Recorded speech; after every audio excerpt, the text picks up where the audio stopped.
Le plan local d'urbanisme et d'habitat, sa modification avait été votée en 2019 par l'ancienne majorité dans le but de rendre plus attractif notre territoire. La concertation a débuté hier, mais avec les écologistes au pouvoir cette fois.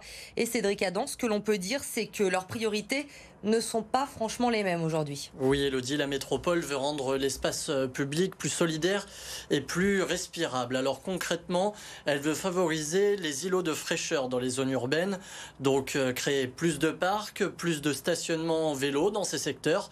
Autre grand changement, la métropole souhaite conserver des espaces agricoles naturels comme ceux déjà existants à Dardy ou encore à Corba. En clair, récupérer des terrains prévus pour des entreprises et y installer des agriculteurs. Un troisième point majeur également, mieux répartir les logements sociaux dans les 11 villes retardataires comme Sainte-Foy-les-Lyons ou Oullins entre autres.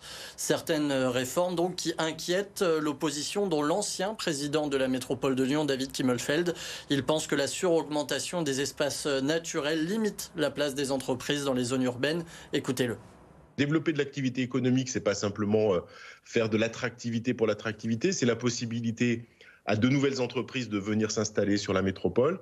C'est aussi à des entreprises qui existent de pouvoir se développer.